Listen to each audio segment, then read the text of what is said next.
On February 24th, 2023, Russia 2022, Russia invaded Ukraine.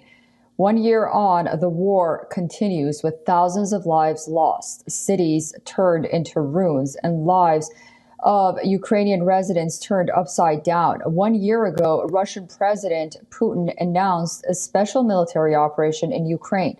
Putin's aim was to demilitarize and denazify Ukraine, a former Soviet country. Ukrainians flagged Putin's aim to erase their 1,000-year national identity, and a stiff resistance began taking shape. Today, Ukrainian President Volodymyr Zelenskyy pledged to push for victory in 2023. Сердечно поздравляю с наступающим Новым годом всех участников специальной военной операции. Тех, кто сейчас здесь. I ask everyone who is on St. Sophia Square, everyone who hears this, to commemorate with a moment of silence the memory of everyone who has died for our country. I am proud of you. We all, each and every one, are proud of you. May this be proudly proclaimed everywhere. Ukraine is alive. Since then, Ukraine managed to reclaim some of the lost territory. Western countries came together to back Ukraine. They gave and pledged billions of dollars of military aid and humanitarian aid. World organizations pledged investment towards the destroyed or lost infrastructure. And as both the sides anticipate a possible spring and summer offensive, the United Nations voted overwhelmingly to demand Russia immediately and unconditionally withdraw its troops from Ukraine. Ukraine earned a strong backing in a non-binding vote where 141 member countries voiced support for the resolution. 7 opposed, while 32, including China and India, abstained. India's permanent representative to the UN, Ruchira Kamboj, said the resolution wasn't enough to achieve the goal of a lasting peace. However, India said it will always call for dialogue and diplomacy as the only viable way out to the conflict.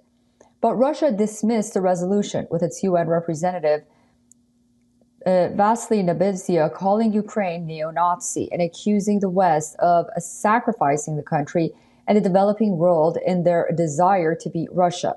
Meanwhile, the United States announced an additional $2 billion in security assistance to Ukraine. White House National Security Advisor Jake Sullivan also said the G7 nations will announce on Friday a new round of sanctions against Russia. The sanctions will include countries that are trying to backfill products that are denied to Russia. The UK issued more sanctions against Russia, including export bans on every item it has used on the battlefield, and import bans of iron and steel goods. When Sullivan was asked about the F-16 jets, which Kyiv requested to resist the possible Russian offensive, he said F-16s are not a question for the short-term fight. F-16s are a question for the long-term defense of Ukraine. Rishi Sunak also urged allies to move faster in order to provide arms to Ukraine. UK has been Ukraine's most prominent ally since its conflict with Russia, UK being a key NATO member state, and G7 has also echoed UK's call to provide jets and tanks.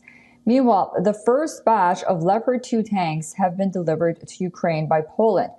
The news was confirmed by a Polish news agency. Later today, the Polish Prime Minister will announce the delivery of the German-made tanks.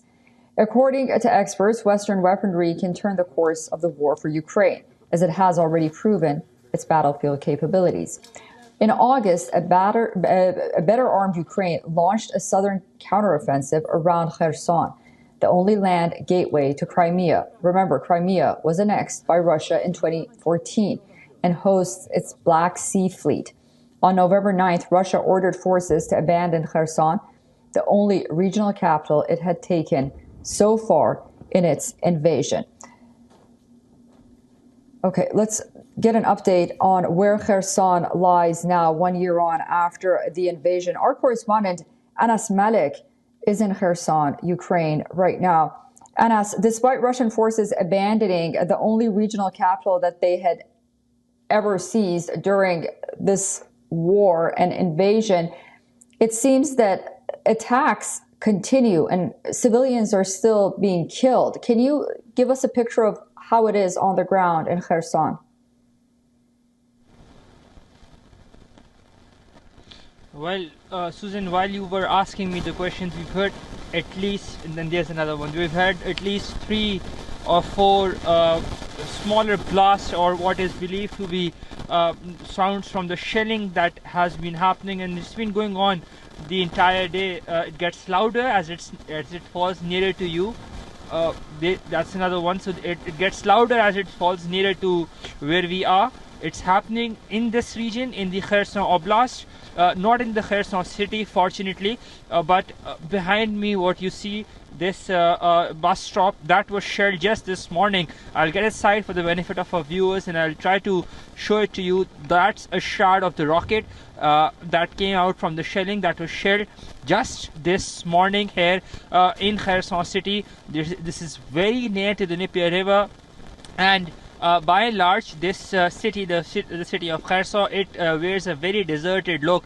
It won't be wrong to say that this is a ghost town of all sorts. I've been speaking to people on background because they're very wary of speaking on camera. Something that is very surprising is that the people who are living nearer to the Dnieper River, they've been given flak jackets like these in a bid to protect themselves, because they refuse to move out. They say that they've spent their entire life over here, so they would prefer if it were to die, they would prefer dying over here rather than moving out and moving towards safety. That is one aspect to it. But the entire journey from Mykolaiv to Kherson, where I'm standing, this is roughly about 70 kilometers. In ideal cases, it would take about 40 minutes. Today it took us an hour and a half. Because of the road situation. There was literally a battle that was fought not just on these roads, but beyond this, on the highway to Mykolaiv, very near to inside, in fact, in Mykolaiv city as well. So there's another one. So it remains grim. There's this palpable fear, and the fear is real. The shelling has intensified in the past 2 hours or so. We've been seeing this particular region being shelled in the past 72 hours. We've been seeing those visuals coming in from other parts of Kherson, and today we're here since the morning, and we've been hearing those shells falling right, left, center, very near to where we are. Susan?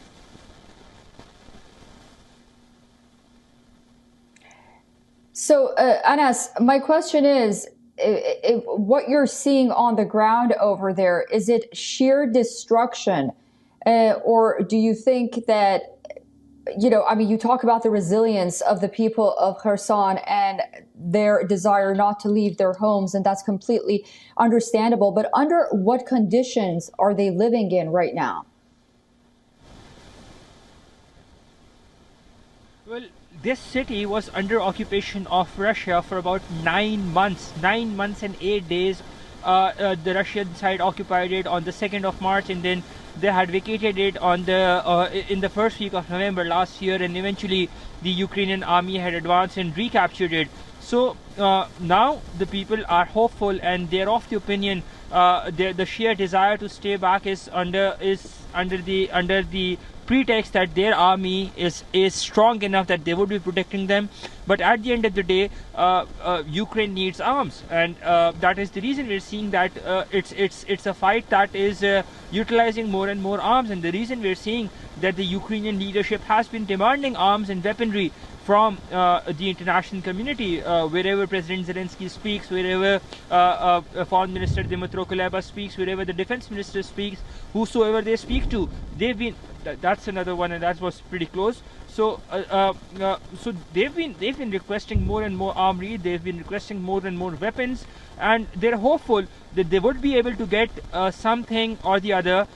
Just today, we saw that the Polish Prime Minister is in Kyiv, and I was listening to you earlier that the delivery of 2 Leopard tanks have also been made from Poland to Ukraine. So this would help Ukraine strengthen its resolve and its arsenal in order to give a pushback as and when they expect a Russian invasion or Russian offensive to happen, and which can happen as early as spring this year, as it's being speculated or talked about by the Ukrainian side. Susan? Anas, thank you so much for that update. Please stay safe, and we'll talk to you very soon.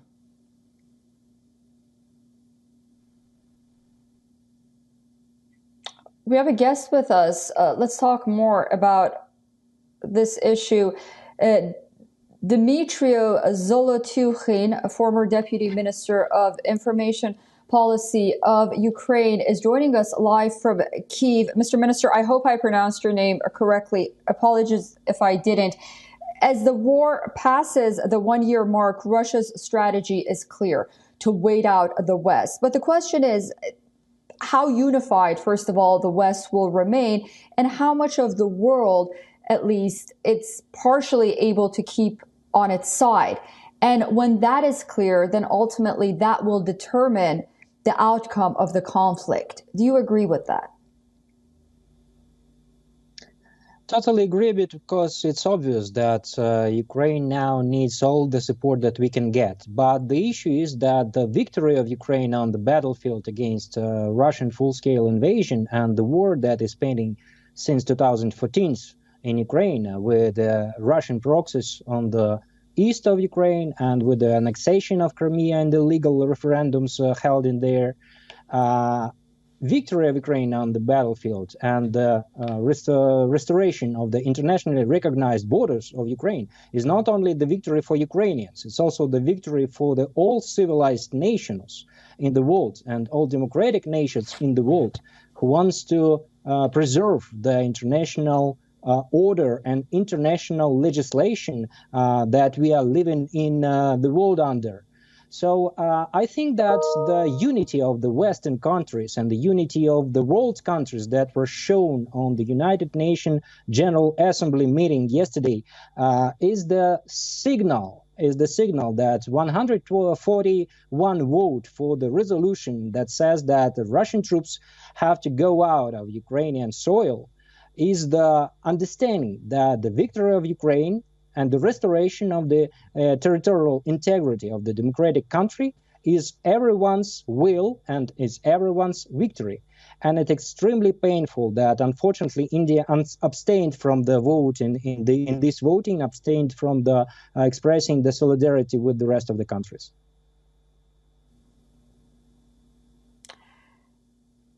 Mr. Minister, thank you so much for joining us on WION. Please stay safe, and we look forward in speaking to you very soon.